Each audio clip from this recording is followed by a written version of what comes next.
prisonniers politiques qui sont prisonniers simplement parce qu'ils ont endossé un combat, une cause, celle de la libération de la Côte d'Ivoire. Ce combat-là, le président Laurent Gbagbo en est la personnification, le personnifie. Et donc, en venant à une cérémonie de dédicace sur un livre comme celui-là, nous venons célébrer le président Laurent Gbagbo et les prisonniers politiques. Simone Gbagbo et tous les autres. Des chrysanthèmes pour la France-Afrique qui réunit cet ouvrage, qui réunit les Ivoiriens qui sont venus de Leeds. Je vous salue. De Manchester, je vous salue. De Birmingham, je vous salue. Ma deuxième épouse, je te salue. Bonne arrivée, Adèle est là. Je pense qu'il y a longtemps, on ne fait plus palabre. C'est admis comme ça. Elle ne sait même pas à quel moment je vais à Birmingham et je m'en vais là-bas. On dit ça. Donc, merci d'être venus. Vous êtes venus de Londres, très nombreux. Je vous salue également. Et de Sheffield, vous êtes venus nombreux. On a salué nos frères des autres pays qui étaient là. Abdou, je te salue. Tu transmettras mes salutations à Zoéna et à tous les enfants. Boti, Patrick, mon fils, je te salue également. Merci. Tu es notre beau, mais tu es plus qu'Ivoirien. Ayant embrassé vraiment le combat des Ivoiriens comme étant ton combat, tu mérites d'être salué. Et je salue tous les autres.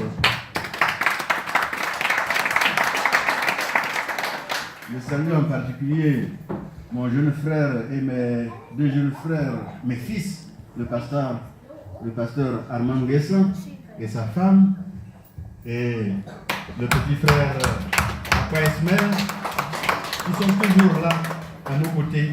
Je vous salue pour la Côte d'Ivoire, je vous salue pour le président Laurent Gbagbo et pour ce combat noble que nous menons. Je commence, si vous voulez, mon intervention par dire qu'il y a une conception de la dédicace, je la partage, mais je la change. Généralement, quand on vient à une dédicace, on dit on vient écouter l'auteur. C'est l'auteur qui va parler, qui va tout dire, etc. Mais moi, j'estime que l'auteur a déjà suffisamment parlé à travers, ou suffisamment écrit à travers son ouvrage.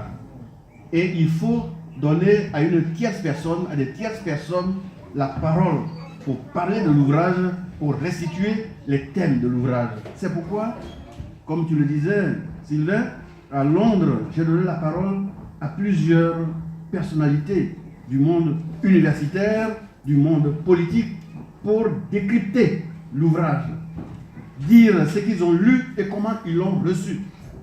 Aujourd'hui, il y a également d'éminentes personnalités à qui j'ai donné la parole pour dire ce qu'ils ont reçu de l'ouvrage, Yaba lui-même et Arsène Douba.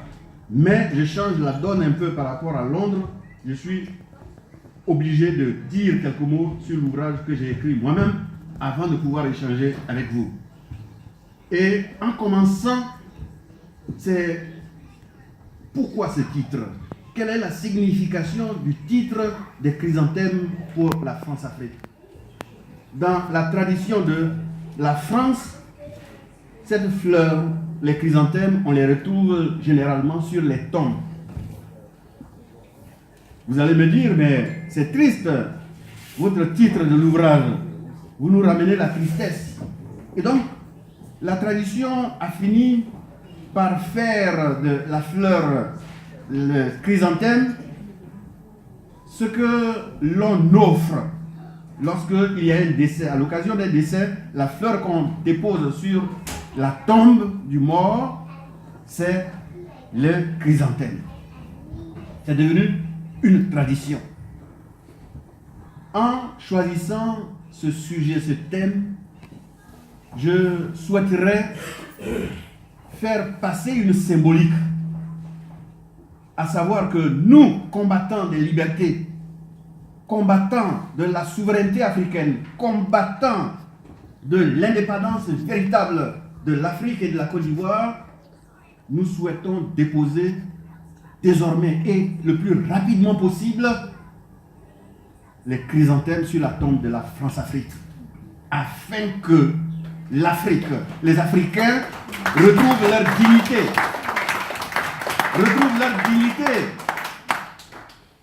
leur souveraineté, le droit de dire ce qu'ils veulent faire de leur nation, de leur richesse. Voilà ce qu'exprime ce titre-là. Mais je suis convaincu que, en donnant ce titre à cet ouvrage, la France-Afrique n'est pas encore dans une tombe.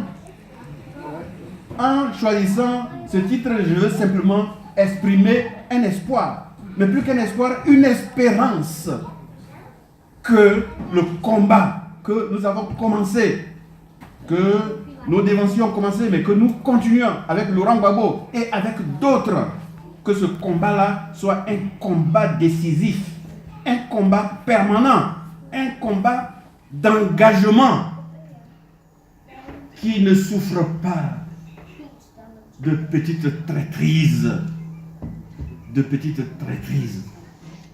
et que ceux qui sont fatigués du combat, on les laisse sur le bord de la route, et que ceux qui sont convaincus qu'il faut que nous allions de l'avant pour donner espoir à nos peuples, et pour que nos peuples puissent souverainement dire ce qu'ils veulent de leur nation et de leur richesse, que ceux-là continuent leur chemin. Ceux qui ne peuvent pas continuer, qu'ils restent au bord de la route et qu'ils ne gênent pas les autres.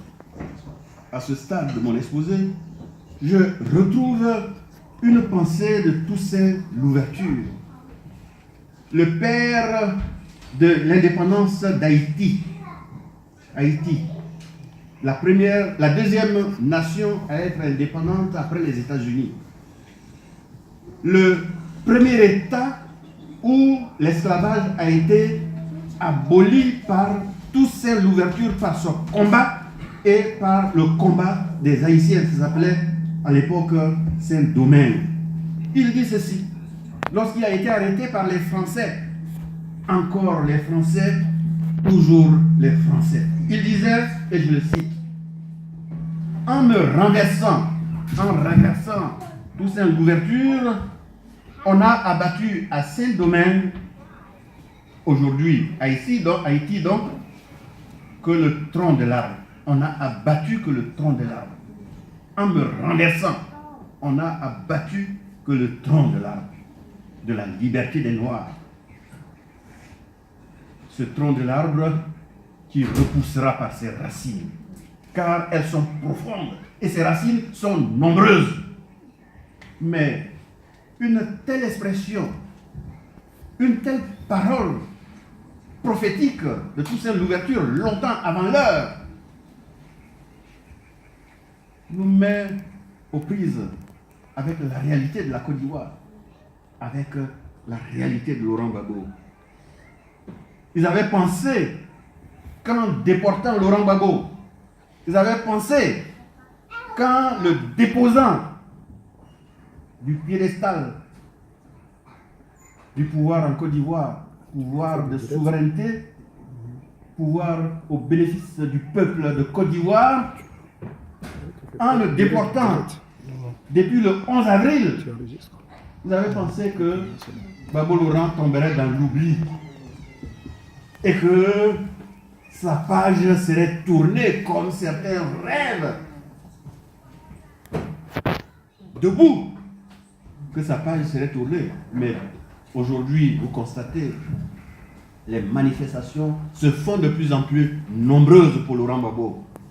Sa pensée devient encore plus vivante qu'elle ne l'était hier. Oui, ils ont voulu, en coupant l'arbre,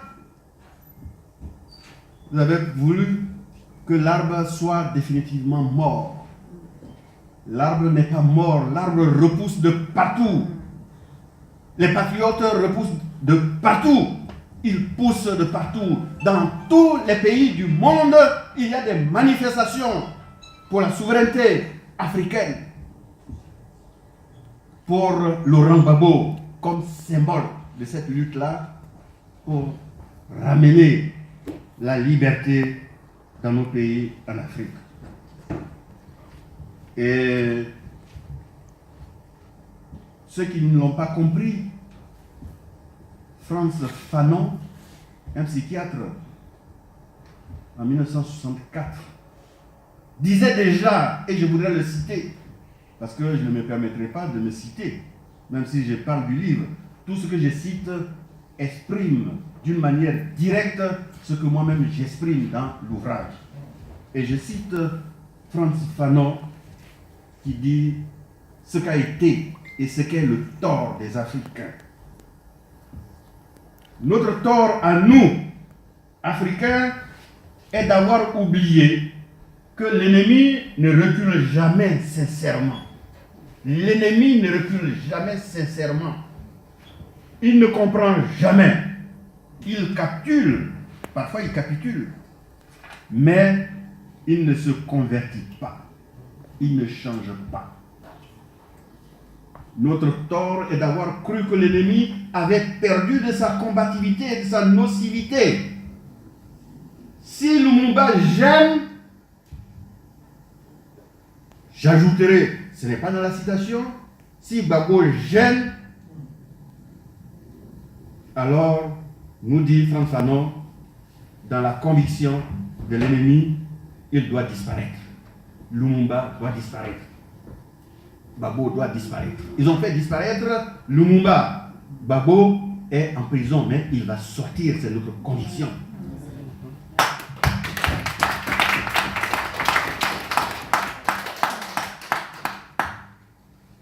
Aujourd'hui, dit Frantz Fanon, l'hésitation dans le meurtre n'a jamais caractérisé l'impérialisme. L'impérialisme il n'hésite pas. Il s'impose. Il se pose par la force, par la violence, par le crime, par l'assassinat. Voyez, dit-il, Moumié, voyez Lumumba. Moumié, c'est un des illustres africains au niveau du Cameroun qui menait la lutte pour l'indépendance du Cameroun avec les Mnyombe. Notre tort, nous Africains, est d'avoir été légèrement confus dans nos démarches. Il est de fait qu'en Afrique aujourd'hui, des traîtres existent. Il fallait les dénoncer et les combattre. Que cela soit dur après le rêve magnifique d'une Afrique ramassée sur elle-même et soumise aux mêmes exigences d'indépendance véritable ne change rien à la réalité. Des Africains ont cautionné la politique impérialiste au Congo, ont servi d'intermédiaires, ont cautionné les activités et les singuliers silences de l'ONU au Congo. Nous ne pouvons pas continuer d'accepter cela. Pour que nous ne puissions pas continuer d'accepter cela, il faut que nous passions à l'action. Il faut agir. Il faut se mobiliser. Les mobilisations du terrain, dans les rues, etc., doivent continuer de se multiplier. Parce que, par rapport à la mort de Lumumba, pouvions-nous faire autrement? C'est la question que Frantz Fanon se pose. Il faut faire autrement en se battant. Mais comme je l'ai dit, en mettant sur le bord de la route tous ceux qui ont décidé de mener un combat autre que celui qui nous intéresse. Parce que moi j'ai fait un rêve. J'ai fait un rêve que l'Afrique va devenir libre et que le symbole de cette liberté-là, qui est aujourd'hui détenu à La Haye, va être libéré et par lui, le mouvement de mobilisation va s'intensifier à partir de la terre de Côte d'Ivoire. Quand je dis j'ai fait un rêve,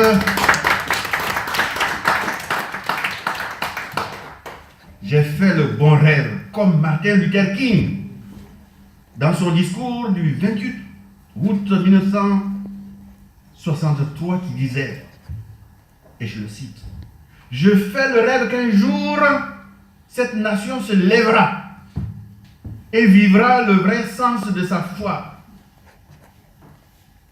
Nous tenons ces vérités comme allant de soi, que les hommes naissent égaux. Quand les architectes de notre République écrivirent les textes magnifiques de la Constitution et de la Déclaration d'indépendance, ils signèrent un billet à ordre que chaque Américain allait retrouver dans son héritage. C'était la promesse que chacun, oui, les Noirs tout autant que les Blancs, seraient assurés de son droit inaliénable à la vie, à la liberté et à la quête du bonheur. Nous ne sommes pas satisfaits et nous ne serons satisfaits que le jour où la justice se déversera comme un torrent et la droiture comme un fleuve puissant. Dans la manifestation sur les marches du Lincoln Memorial, à l'occasion donc de la marche pour l'emploi et la liberté le 28 août 1963.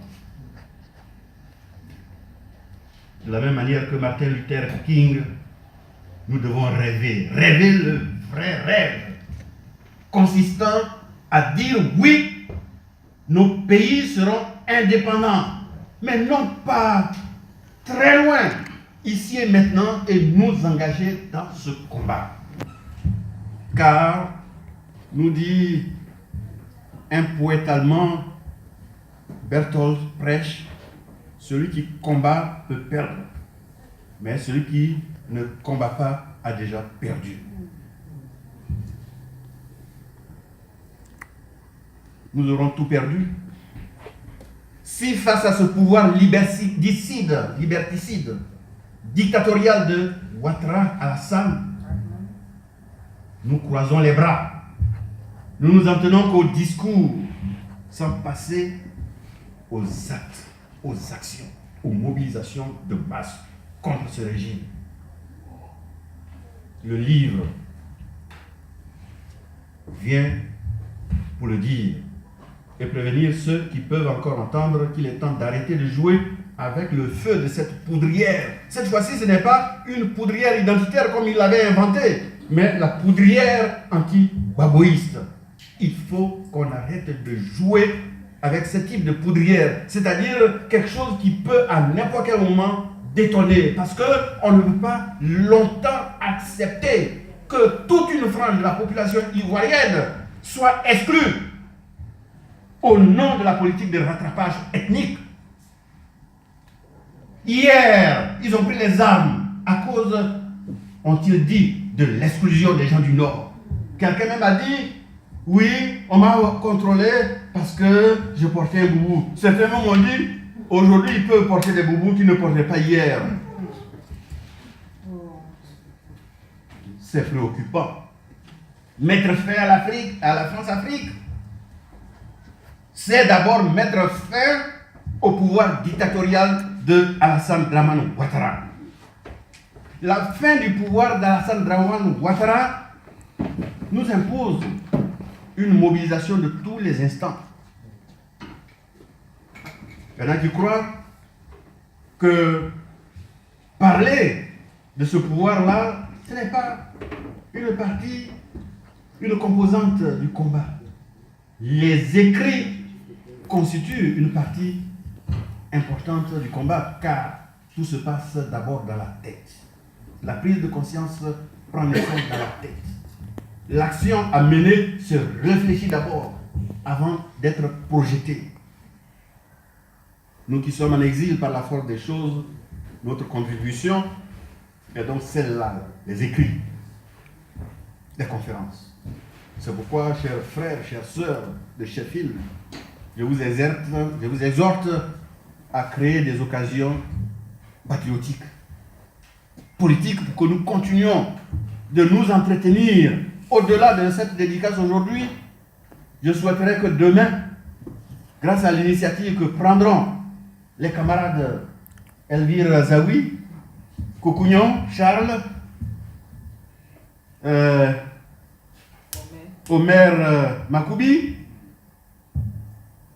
Kessio, en tout cas les frères qui étaient autour de moi dans ce petit comité et tous les autres que je n'ai pas cités, Kei, Kebi, etc., que très prochainement, que nous puissions avoir également, comme Birmingham, une section du Front populaire ivoirien, notre parti, ici, et que nous puissions mener des activités. Aujourd'hui, nous venons de découvrir ce centre. Nous pouvons faire beaucoup de choses ici. Je vous invite à ces manifestations-là pour que nous puissions de plus en plus rencontrer nos autres frères africains, car ce combat a besoin d'être un combat panafricaniste.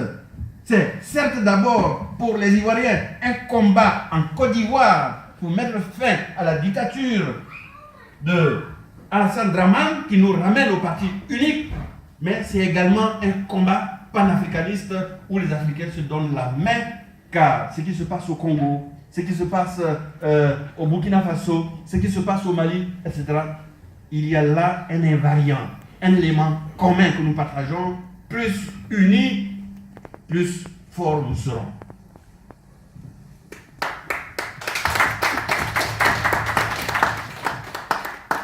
Oui, aujourd'hui nous découvrons. Mais avions-nous vraiment besoin de le découvrir? Même les Français le disent. Permettez que je cite une illustre française, Eva Joly, qui était magistrate et qui a été souvent candidate des Verts en France, pour nous dire ce qu'est en réalité la politique de la France en Afrique. Quand nous le disons, les gens pensent que nous exagérons. Mais Eva Joly dit ceci dans un ouvrage qu'elle a écrit en 2007. Son livre s'appelle « La force qui nous manque ». Et je cite: « La République française a mis en place en Afrique un système loin de ses valeurs et de l'image qu'elle aime renvoyer au monde. Comment des institutions solides et démocratiques, des esprits brillants et éclairés ont-ils pu tisser des réseaux violant systématiquement la loi, la justice et la démocratie? Pourquoi des journalistes réputés de tous bords ont-ils toléré ce qu'ils ont vu? Pourquoi des partis politiques et des ONG, par ailleurs promptes à s'enflammer, n'ont-ils rien voulu voir? L'Occident a fermé les yeux sur les crimes de la France. Je ne condamne pas, j'ai partagé cet aveuglement. J'étais comme eux avant de glisser l'œil dans le trou de la serrure et de prendre la mesure de ce secret de famille.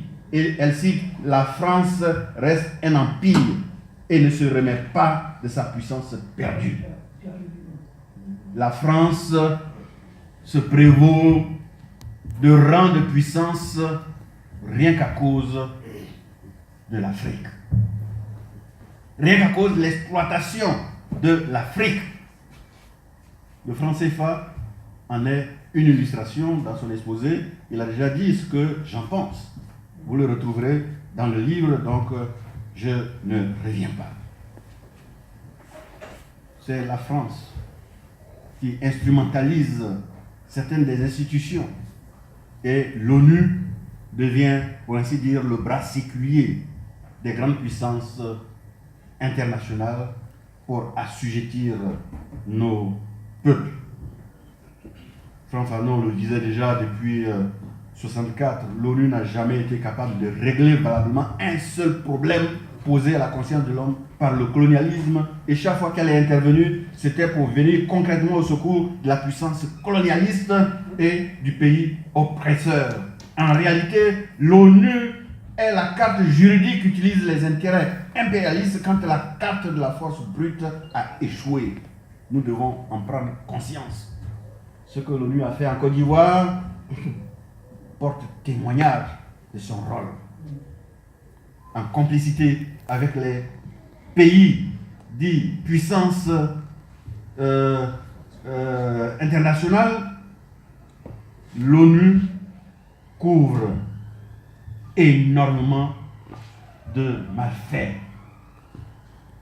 couvre énormément de crimes. Et, chers amis, des exemples sont nombreux, même à propos du Moyen-Orient. Des auteurs sont nombreux à écrire que la victoire du droit est la seule qui importe parce qu'elle est la seule à fonder une paix juste et équilibrée. Toutes les autres ne sont à l'échelle de l'histoire que des défaites différées. Oui, me direz-vous, c'est bien ce que vous dites, l'exposé, nous battre, mais la France est trop forte. Les puissances dont vous parlez, elles sont trop fortes puisqu'elles sont dénommées puissances. Nous là, on peut faire quoi encore? Il faut plutôt composer avec eux. Mais mon livre est là pour dire qu'il ne faut pas perdre espoir. Nombre d'entre nous sommes chrétiens. Nous sommes croyants. Un croyant ne perd jamais espoir. Le pasteur est là. La foi déplace des montagnes. Lorsque vous croyez en une cause, croyez-le, en vous battant, vous obtiendrez la victoire. Mais je voulais dire que malgré la force apparente qui nous est servie, nous devons espérer et continuer à lutter tant que la France africaine est encore debout. Pourquoi cela? La fin de l'esclavage, ça a été des siècles et des siècles, avec des multitudes de morts. Mais, je vous l'ai dit, à Saint-Domingue qui est devenu Haïti, l'esclavage a été finalement aboli. L'esclavage a été aboli aux États-Unis le 26 juillet 1833, en France le 27 avril 1848, par le décret abolissant cette institution. Et le nom de Victor Schweitzer est attaché à cette abolition. Ici, en Angleterre, l'esclavage a été également aboli au Royaume-Uni le 26 juillet 1833. Mais ce n'est pas de gaieté de cœur qu'ils l'ont aboli. C'est de guerre lasse. Parce que les esclaves, sur le terrain, au quotidien, ont mené la lutte pour mettre fin à leur esclavage. Il est donc bon de noter que sans la lutte des esclaves eux-mêmes, l'esclavage n'aurait pas pris fin. L'exemple de la fin de la discrimination raciale directe aux États-Unis est également un exemple. Qui eût pensé qu'aux États-Unis, la discrimination raciale institutionnelle, parce que le racisme demeurera toujours tant que le combat ne continue pas, ne se diversifie pas. Mais le racisme a été combattu fermement, et nous savons que en 1965, par le Voting Rights Act, le président Lyndon Johnson a été, après la Deuxième Guerre mondiale, contraint de concéder la fin de la discrimination raciale directe. Des exemples de lutte. Vous vous souvenez des noms, comme les noms de Rosa Parks, qui dans le bus a refusé de se lever. Pourquoi faut-il donner le siège à un blanc? Comme dans nombre de films où vous aurez vu, pourquoi faut-il discriminer par rapport aux toilettes? Et Martin Luther King, ce religieux, ce pasteur qui a porté la voix des faibles, ceci doit être considéré comme un exemple qui nous stimule. L'exemple de la fin de la colonisation directe en Haïti, mais au Kenya, dont nous avons cité tout à l'heure l'exemple, Jomo Kenyatta, leader du KU, Kenyan African Union, qui s'est engagé dans le combat de l'indépendance, dont il était le secrétaire général en 1947. Il a été jeté en prison. Et en 1952, par les Britanniques, ce qui avait poussé les Moumou à se révolter encore de plus belle, à intensifier la lutte de libération, et celui qu'on avait jeté en prison. Jomo Kenyatta, l'ancien prisonnier, c'est lui qui proclame là l'indépendance du Kenya le 12 décembre 1964. L'exemple de la fin de l'apartheid est là, en Afrique du Sud, où Mandela et ses co-accusés sont certes jugés et condamnés à la prison à vie par le pouvoir africanaire en 1964. Mais c'est lui, Mandela, le prisonnier de Robben Island, du Cap, qui a eu raison de l'apartheid et a conduit, après sa sortie de prison, l'ANC à la victoire lors des premières élections démocratiques et multiraciales du 12 juin 1994. Ces exemples, qui ne sont pas que cela nous montre que nous pouvons venir à bout de la France-Afrique. Non par des incantations ou par les seules invocations de Dieu seulement sur notre sort, mais par le combat multiforme des Ivoiriens et des Ivoiriennes, avec à leur côté leurs frères et leurs sœurs africains des autres pays du continent. Oui, à ce stade de mon exposé, j'ai plaisir à citer un prêtre. Parce que j'ai dit, on ne va pas se contenter d'incantations. Tout chrétien, tout croyant que nous soyons. Et le père Guireke, Jean-Claude Guireke, écrit à ce niveau avec justesse ce que je partage largement. Et je cite. Non, Dieu ne fera rien pour nous si nous restons passifs. Il nous veut responsables de notre pays. Il désire que nous prenions nos responsabilités comme Moïse prit les siennes face à l'oppression que subissaient les Juifs dans l'Égypte de Pharaon. Le prier ou invoquer sa grâce n'est donc pas suffisant. Il faut aussi agir. Et est venu pour nous tous le temps de l'engagement, le temps de l'action. Où que nous soyons, nous devons agir, faire quelque chose pour sortir notre pays de cette dramatique situation. Fin de citation.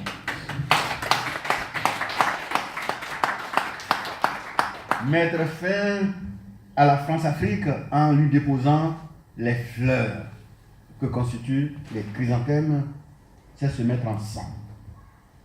Agir ensemble pour les libertés, agir ensemble sans plus attendre. Agissons ici et maintenant pour les libertés. Car c'est de notre détermination que